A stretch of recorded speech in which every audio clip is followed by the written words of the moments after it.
Here I go, here I go, here I go. Yeah, here I go, here I go. Welcome in, everybody, to another episode of The Take. I'm your host, Jackson Burleson, of course. And in today's episode, we have an action-packed episode for you. We got some AFC, NFC championship reactions. We're also diving into my Dallas Cowboys' new head coach, Brian Schottenheimer. And we're going to talk about my Miami Heat in this episode, the Jimmy Butler suspension nonsense. And also, we got some new Terry Rozier things going on with the gambling. Okay, so stay tuned for all of that coming up. But first, make sure to hit that subscribe button and also like this video. Hit the notification bell. Share it with anyone that may like sports, football, basketball, baseball, UFC. You name it, I talk about it on this podcast. I'm going to be trying to drop 2 times a week coming up in the next couple weeks after the Super Bowl. So make sure to stay tuned for that. But without further ado, let's go ahead and get into this pod. So as you guys mentioned, or as I mentioned earlier, the Dallas Cowboys hired Brian Schottenheimer, who was our offensive coordinator last season for the Cowboys. He wasn't doing any play calling, none of that. Now, the Cowboys let go of Mike McCarthy to hire this guy. Okay, so before I give you guys my reaction on how I feel about Schottenheimer being the next head coach, let's hear from Jerry Jones, the Dallas Cowboys owner, on how he feels about this hire. This is as big a risk as you could take. As big a risk as you could take. No head coaching experience. Let me share something with you. With all of that, you've just heard him reference his osmosis, his family. Anybody in this room that doesn't believe the apple doesn't go far from the tree has missed it someplace down the road, especially if there was an effort to make it that way, and there was an effort. How often do you have someone that has 25, I'm going to say 25, it may be 26, of years of working through the human relationship and working, aspiring to learn, have his ears and eyes wide open and looking for techniques and looking for things that make coaches better? How often do you have a chance to take advantage of all of that at 50 years old, which is a puppy? Yet he's had 25 years being around the kinds of things that he's going to have to draw on to be a coach of the Dallas Cowboys. All right, so let's go ahead and just take that in for a second because, I mean, I get it. I get the point of view he's trying to make here. He's trying to say, oh, he does have experience. He does, but the guy's right next to you. Why do you need to say, oh, this is a risky move? What a way to make this guy feel better. I mean, seriously, what a way to make him feel better. But I will say, Brian Schottenheimer, he comes from a legendary coaching family. His dad is Marty Schottenheimer, who is in the Kansas City Chiefs Hall of Fame. He also coached the Chargers from 2002 to 2006. He's a very successful head coach. He was AFC Coach of the Year in 1986 and 2004. So he comes from a pedigree of good coaching. Now, as a Cowboys fan, do I want him to be bad? No, absolutely not. I want a winning product on the field. That is number one. Number two, I also wanted Deion Sanders. Now, I think Deion Sanders really loves Colorado, so I don't think that was really going to happen realistically because there's no way. I mean, he said he loves the kids. He loves the program that he's building. He is going to be a legend in Colorado. There's no way that he'll leave that. But going back, because I didn't play the whole press conference because there were some other things in here that I want to touch on because Stephen Jones said something very interesting. So he was saying, well, you know, we're on this supposed championship drought, using air quotes. I'm like, what's the point of air quotes? Are you trying to forget that this is not real? Or are you trying to admit that this isn't real, but you're like saying everyone's saying it? Like, I don't really understand where you're coming from with that. I think Stephen Jones, honestly, is delusional as well, along with Jerry Jones. I mean, he was like, yeah, no, I know this is risky. I really thought this through. I thought this through. Mike McCarthy, I thought about 5 days of keeping him around and the job. I'm like, okay. So obviously you thought this through. We know that. Okay. But the problem I have is, how does this make the Dallas Cowboys better? Schottenheimer wasn't calling any plays last year. Mike McCarthy was. And at this point, we might as well have kept Mike McCarthy. It can't be any worse than Schottenheimer right now. I mean, Mike McCarthy had 3 straight 12-win seasons in his 5 years coaching the Cowboys. So, he wasn't bad. It's just we didn't have any playoff success. And Stephen Jones also wants to say, well, we've had some success over the last 5 years. No, we haven't. We haven't won any Super Bowls. We haven't even made the NFC Championship. So, how is that successful? 1 playoff win in 5 years? Really? That's success to you? Okay. And to make matters worse, we hired the former Chicago Bears coach to be our defensive coordinator, Matt Eberflus. Why would we hire him? I mean, people keep telling me he's a good defensive coordinator. Well, he better be, because he's going to be out of a job very quickly if he can't coach this roster and this defense that has talent all across the board. Now, we do need some work on middle linebacker in the draft. That is going to be key for our defense to take that next step, because our defense was atrocious last year. It was one of the worst in the NFL against the run. We got exposed a lot of times, but we did have a lot of injuries. So, I'll give us some slack on that. But, I mean, to be fair, Matt Eberflus on the Cowboys as a defensive coordinator, I just don't see the vision. I just don't. Now, I understand that he was here as the linebackers coach in 2011, 2017. And he was also the one of the passing advisors. He was we've seen that in Chicago. He clearly doesn't know how to run an offense, but he's on defense now. So that's a different thing. But as long as he's not coaching and having the ability to call timeouts and be like, hey, you don't want to do this? No. But the one thing I do hope for Schottenheimer is that I hope he's a young offensive mind, kind of like these new coaches like Ben Johnson, because I mean, he is a younger guy. So I would like to see Schottenheimer grow this offense. I just don't know how much growth we can have unless we get Ashton Genty and we get a solid run game, because I want Ashton Genty in the backfield with Rico Dowdle. I think a 2 running back system, we saw how it worked with Tony Pollard and Ezekiel Elliott. It worked to perfection. And if Rico Dowdle could be a 3rd down back, Ashton Genty can be a 1st and 2nd down back and be a 3rd down back in short yardage situations, I think that'll be perfect.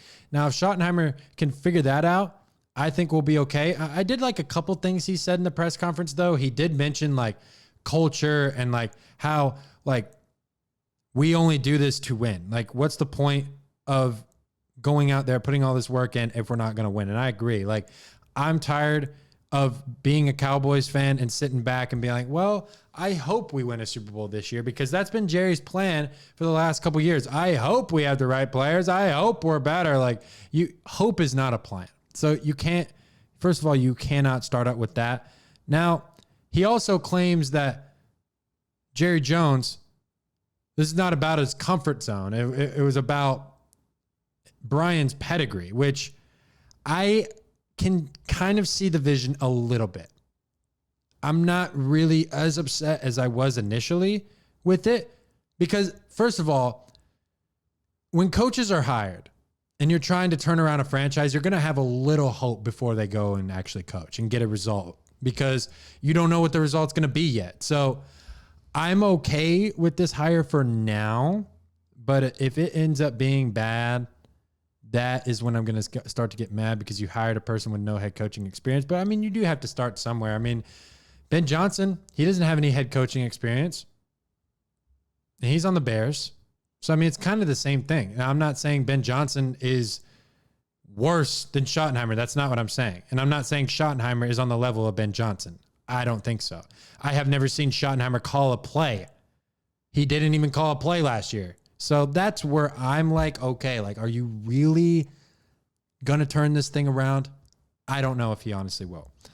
But enough of that Dallas Cowboys talk. You guys know how I feel about that. Let me know what you guys think about this hire for the Dallas Cowboys and if the Joneses are delusional or not about hiring this guy. Let me know, please.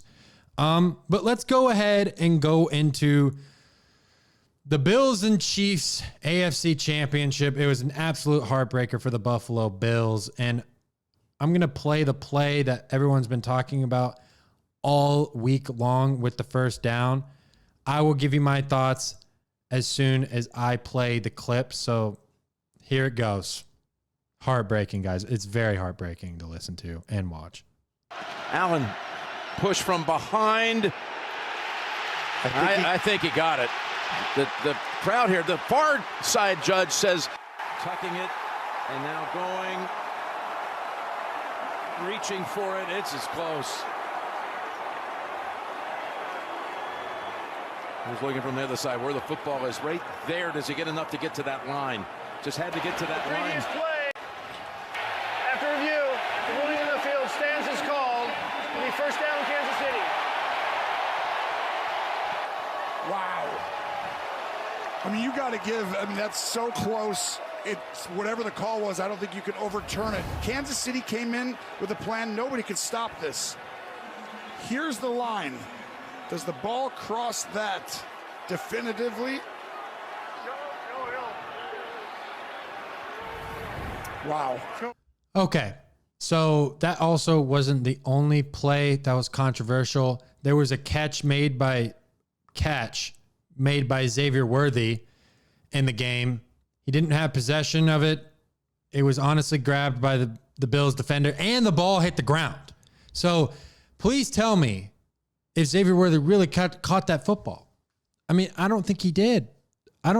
But this first down nonsense, I mean, he clearly broke the line, like, to gain. Like, even Gene Seratone said this. He literally had 3/4 of the football across the first down marker. How is that not a first down? I mean, how is that not a first down? I've been watching football my entire life. I know what a first down is.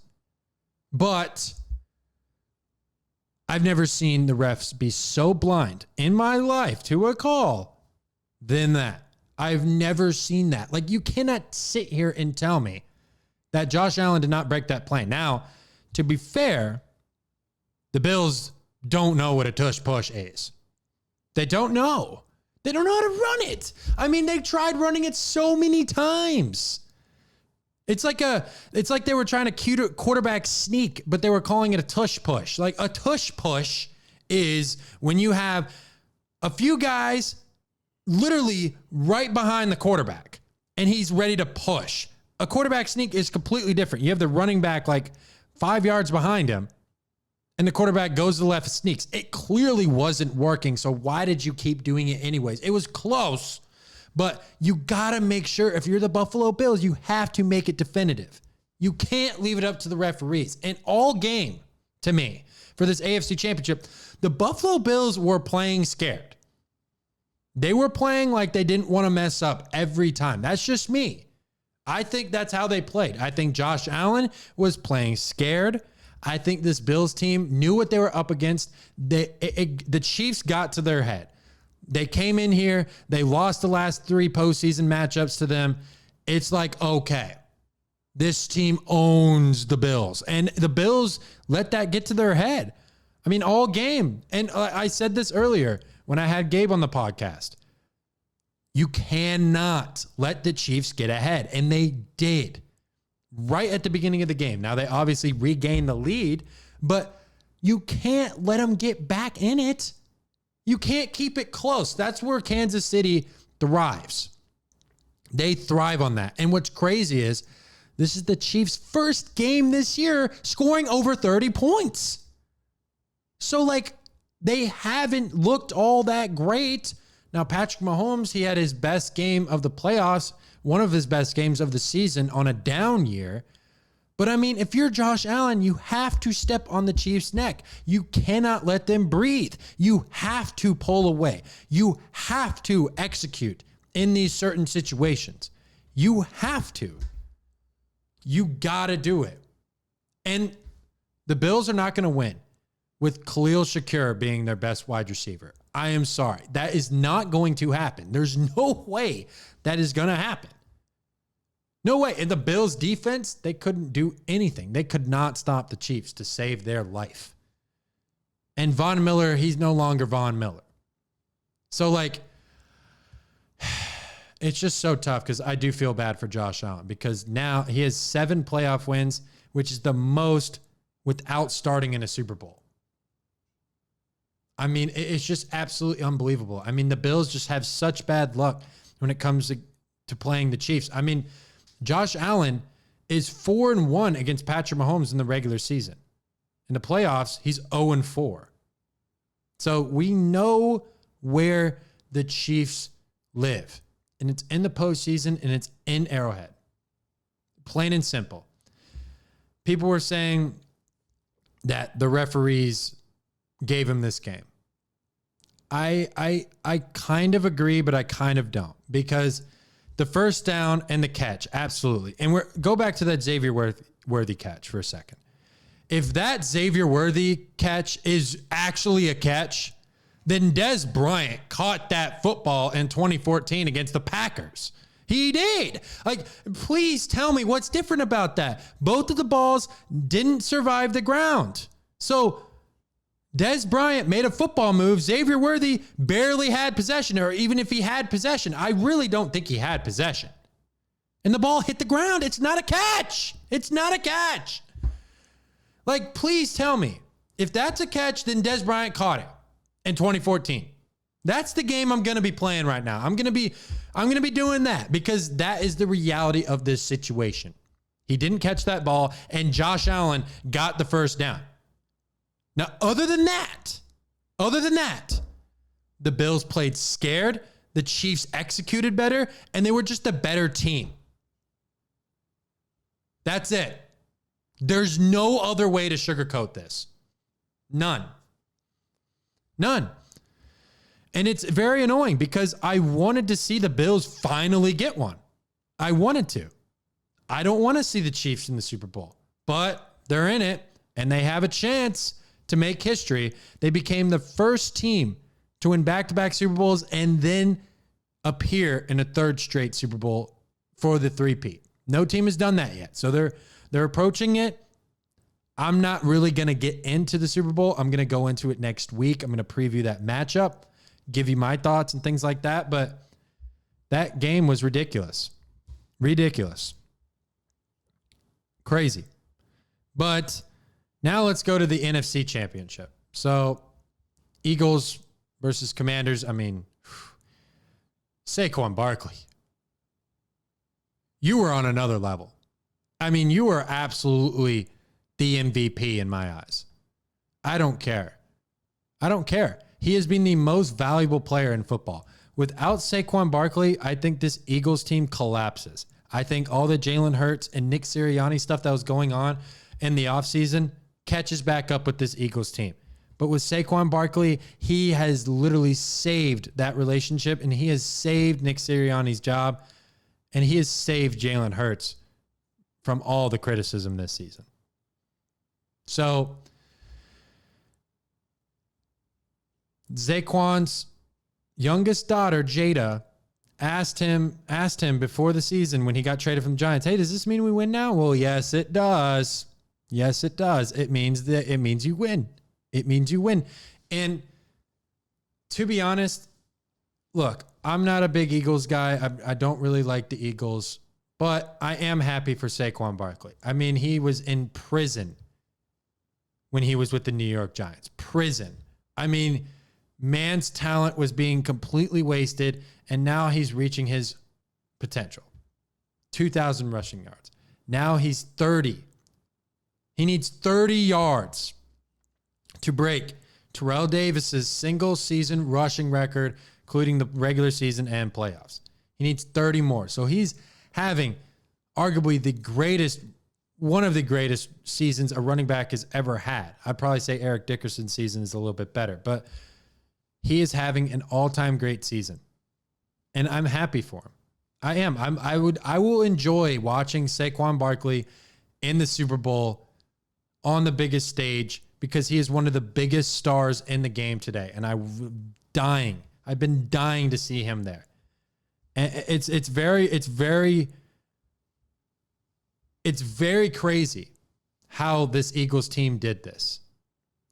The Eagles against the Commanders had the same amount of rushing touchdowns that the Dallas Cowboys had all regular season.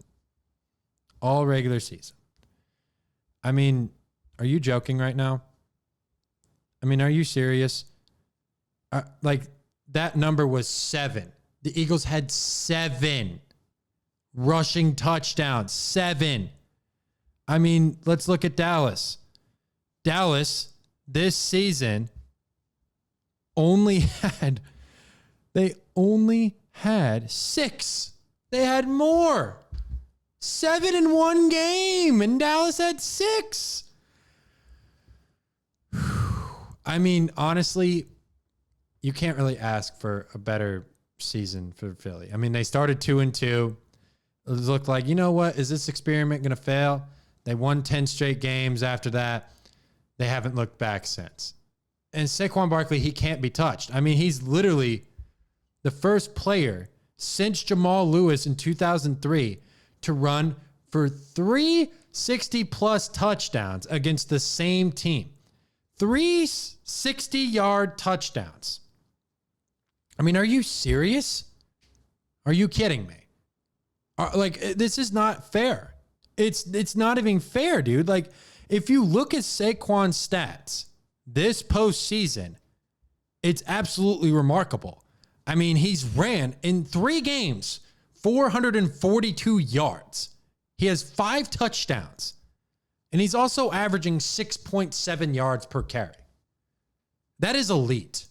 The way he's doing it. I mean, this is what happens when you get an elite running back from a bad offensive line in New York and you put him on the best offensive line in football, the Philadelphia Eagles.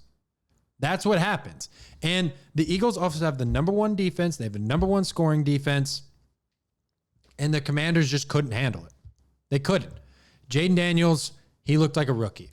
Now, I'm not trying to discredit Jaden Daniels because Jaden Daniels had the greatest rookie season ever for a quarterback, ever. I mean, he made it to the NFC Championship. Now, no rookie quarterback has won in the title game, but that's okay because this is the worst we're going to see Jaden Daniels. This will be the worst Jaden Daniels we will see. Not even close. I mean, if you keep the talent that's around him, you keep that offensive line intact, you bring in another wide receiver to help out Terry McLaurin, I think this Commanders team is going places, and they have a good defense. Cliff Kingsbury and Dan Quinn, it looks like those two guys are going to stay together and try to make another run at this. But I think the Commanders, they're a very, very dangerous team. They just turned over the football. And, I mean, when you turn over the ball in the playoffs, you're going to lose. You're guaranteed to lose. I mean, 4 turnovers. That can't happen. A fumble. That can't happen. You can't turn it over and expect to win. And what I didn't like was when Jaden Daniels scored a touchdown and he was doing all that dancing when they were down 20 points. Like, calm down. You were getting blown out. Sometimes you need to learn that's not a time to celebrate. Okay? I get you can dance, all right? But, there's no way that you should be celebrating in that situation when you're down 34-15. There's no way. There's no way you should be celebrating in that moment. No. So that was a tough game for me to watch personally because I'm a Cowboys fan. I don't like any of these teams. And I didn't like what you Eagles and Commanders fans did. Dallas sucks. Before the game and the tailgates, you guys are joining forces? What is wrong with you? What is wrong with you? Do not ever, I am talking to you, Eagles and Commanders fans. Do not ever say Dallas sucks and unite doing that. Do not do it. Don't. Okay? We were out of the playoffs. Is that not enough? Is that not enough? Thank you. It is enough. We've had enough. We've had a rough season, so leave us alone, okay? And also, I think the Eagles just have been a juggernaut all season long. And the passing game hasn't even looked as good as it could be with A.J. Brown. It looked better in the NFC Championship, but it could be unlocked a little bit more. Just a little bit more. That's all I got to say about that game. But great season for the Commanders. Did not think they were going to be this good this year. No one did. No one. Now, let's get into my play of the week. So we've got an action-packed play for you this week. So this play actually happened last Thursday in the Denver Nuggets versus Sacramento Kings game. I know, Sacramento Kings, blah, blah, blah. They're actually thinking about trading De'Aaron Fox, which is crazy, by the way. Never thought that would happen. But I'm going to be playing a full court shot that Nikola Jokic hit. So this was crazy. One-handed, this man threw it 66 feet from the basket and made it. So enjoy this. This is the play of the week. No, Fox hits. Julian cheated way in. Jokic going to throw it up from way. Oh my! Nikola Jokic! All the way from Sombor! 22 points. Yeah, isn't that pretty spectacular? I mean, holy crap. Dude, like,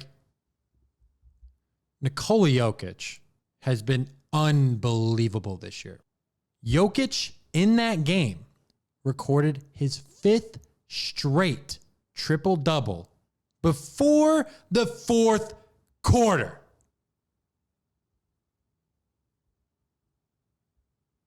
Let that sink in. Before the 4th, he had a triple-double for 5 straight games. Oh, my goodness. This is unreal. 20th triple-double of the season in that game. He might have had another one from there. He leads the NBA regardless, okay?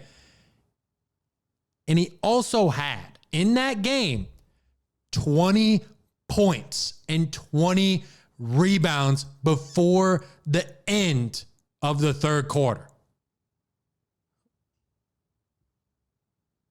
Yeah, I said that right. Yes, I did. I did say that correctly. That is insanity. I mean, are you actually serious? Like, is it just... Okay. Jokic's stats this year are absolutely untouchable. 29 points per game, 12 rebounds, 10 assists. He's shooting 56% from the field, 47% from the three-point line. That is insanely efficient. Insane. And he's averaging a triple-double. Oh, my goodness. I know there's a lot of MVP talk for SGA, and I am one of those people saying SGA deserves the MVP because he's playing with less talent right now. They don't have Isaiah Hartenstein. They don't have Chet Holmgren. They don't have Alex Caruso. They're banged up, and SGA is still leading the NBA in scoring, and he's not even doing it taking a high-volume three. So that's very impressive. But Nikola Jokic, he's still in the MVP conversation, averaging a triple-double, shooting 56% and 47% from the three-point line. Dude, I mean, come on. That is video game numbers. Like, I couldn't even do that in 2K. That's how good that is. And I'm honestly very excited to get back into the NBA. After the Super Bowl, we're going full NBA mode, just like we've been doing last year as well. So I can't wait to talk some basketball because I know you guys have been waiting for some basketball. So don't worry, that's coming back. But now this is something I'm sure that you have been waiting for me to talk about. and that's my Miami Heat. I haven't really addressed this, honestly. I've been so locked into football that I haven't had the time to address the nonsense that's going on in South Beach with Jimmy Butler. Okay, this is ridiculous. So he's been suspended 3 times. Okay, we all know this. He is just a distraction. And we're trying to trade him, all this stuff. The Heat's asking price is apparently too high, so that's why we haven't been able to get a deal for him yet. But Pat Riley, you have till February 6th. You have less than a week to get this trade done. And you better get this trade done because we have to get some value for this guy. I don't want him also staying in Miami and then accepting that $52 million player option that he has for next year. And I also think that's probably scaring a couple teams away because imagine you have to take a 35-year-old and pay him $52 million. No one's going to want to do that. There's only a couple teams I think that are realistically going to be in it. Now, Jimmy Butler said he doesn't want to go to the Memphis Grizzlies, which is actually stupid in my opinion, because I think Jimmy Butler could actually compete for a championship on the Memphis Grizzlies. He has way better chance than doing that on the Warriors or the Suns. The Suns and Warriors, get them out of here. They're not really even scary teams. But if Jimmy Butler goes to the Grizzlies, that is where he can really bring his identity fully. He can be Jimmy. They need a player like that. They need a veteran presence. They also need a guy who has playoff experience and can close games, because I love John Morant, but he's not the greatest shooter in the world. He's not really a closer. He can drive to the basket and do a lot of things, but the Grizzlies are missing that closer. I really believe they could have that in Jimmy Butler if Jimmy Butler would just get out of his head about wanting to go to Phoenix and the Warriors so bad. Because if you go to Phoenix, I mean, you're going to be playing with Kevin Durant and Devin Booker, but like other than the big three, they really don't have anybody else on that roster. And Grayson Allen's pretty good, but like he's having a down year from his 50, 40, 90 season last year. So, I mean, I think that's kind of tough, in my opinion, for the Suns to even win a championship, even with Jimmy Butler. I don't think that really puts them, I don't really think that moves the needle. And even same with the Warriors. I mean, I don't think they even have enough, even with Jimmy Butler. I don't think they have enough pieces. But the Grizzlies, they're young, they're hungry, they have good depth, they have talent, they have one of the best players in the NBA in John Morant. So I think that is the best place for him to go. But I think the Heat aren't going to trade him. I'm getting this gut feeling that we're not going to trade him. We're going to let this drag along. We're not going to get a deal done because we're stubborn. And Pat Riley's being stubborn right now. This whole thing with Jimmy Butler starts out with him being stubborn. Because, look, this whole thing started when Jimmy Butler didn't play in the Boston Celtics series in the playoffs last year. Pat Riley's like, all right, Jimmy, shut up if you're not on the court. Because Jimmy was saying, well, if I was playing, we would have won the series, which as a biased Heat fan, I firmly believe that. But this whole thing started because Pat Riley would not give Jimmy Butler a contract extension. If you just gave Jimmy Butler the money, this wouldn't have been a conversation. But I don't think Pat Riley wants to pay a 35-year-old. And in my opinion, I don't think Jimmy Butler is worth a 4-year deal or 4-year max. Like, I don't think so. But to me, I feel like the Heat have handled it very badly because Pat Riley said, all right, we are not going to trade Jimmy Butler. Then he said, we're open to trading Jimmy Butler. And then he said, we're not trading Jimmy Butler. And then Jimmy's like, got that press conference where he said he can't find his joy on the court here. And then Pat Riley's like, okay, we're suspending you for 7 games. Like, what? What? Like, are you actually serious right now? Like, this is not really happening. And then you suspend, and then you have the 7-game suspension. Jimmy Butler comes back and plays for the sorry Heat that aren't really that good this year. Tyler Hero's been our best player. And by the way, speaking of, you wanted to trade Tyler Hero, Pat Riley, for 3 straight off seasons, but you never traded him. You were indecisive. You kept him around. How do you think Tyler Hero feels about wanting to be traded and then having to come back and play? You did the same thing with Jimmy, and Jimmy says he wants out. So why do you say, oh, Jimmy actually came back and played? And then you suspended him again for 2 more games. Like, I really don't understand. It's because he missed a team flight. Really? You know he doesn't want to be there. And he also even said, hey, I'll meet you guys there. But he doesn't want to play for this team. And the locker room is not in a good place right now because Jimmy is still there. Just don't make him play. Don't make him abide by team rules because he's already not doing it. He walked out of practice because Eric Spoelstra said, I'm going to bench you. Of course he's going to walk out of practice. You're telling him you're going to bench him for what? Because he wants to be traded? Just give the man what he wants. Get him out of here so the Heat can start fresh and start looking towards the future and retooling, because that's exactly what the Heat need to do. We need to get some draft picks. We need to get Jimmy Butler out there because he's old.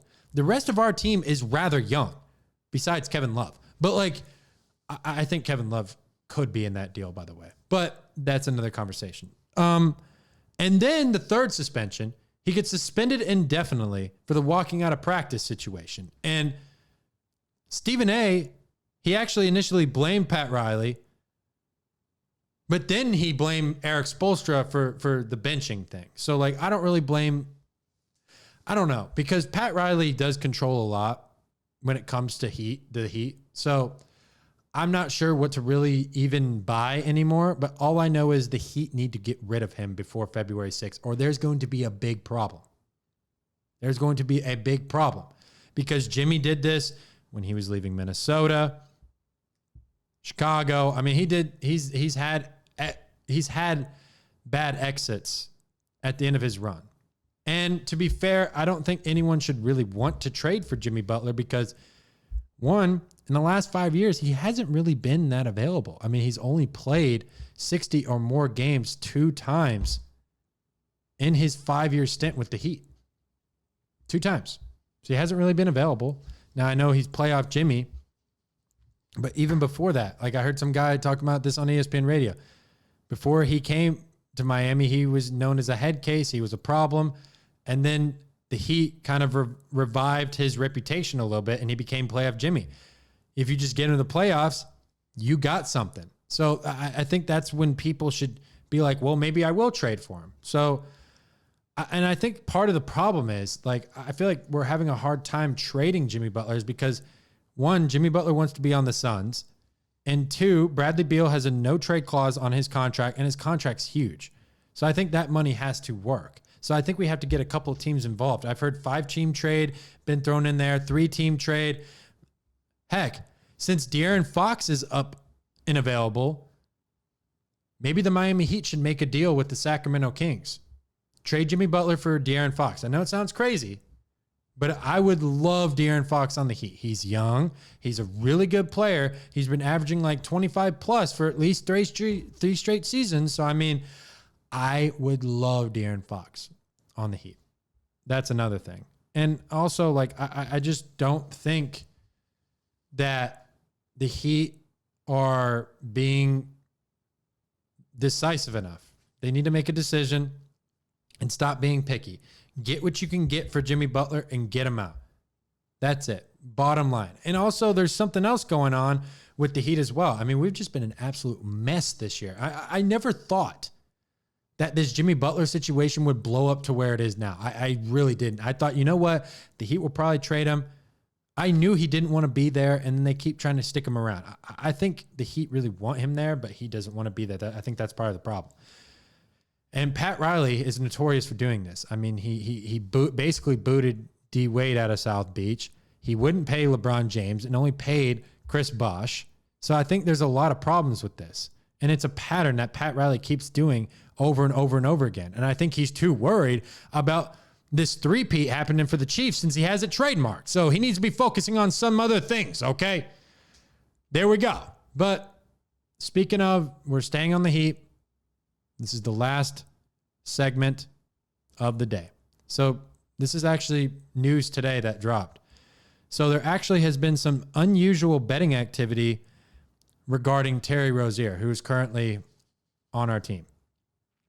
So the game was March 23rd, 2023. And there was unusual betting activity before a Hornets-Pelicans game. So Rozier, he played only 9 minutes and 36 seconds in that game, then left with a foot injury and never returned that season. Okay. So there were bettors that were furious as prop bets were impacted. So some sport books removed Rozier's prop bet hours before the game without explanation. So the NBA, they previously investigated. They found no rule violations. Now, federal prosecutors are involved.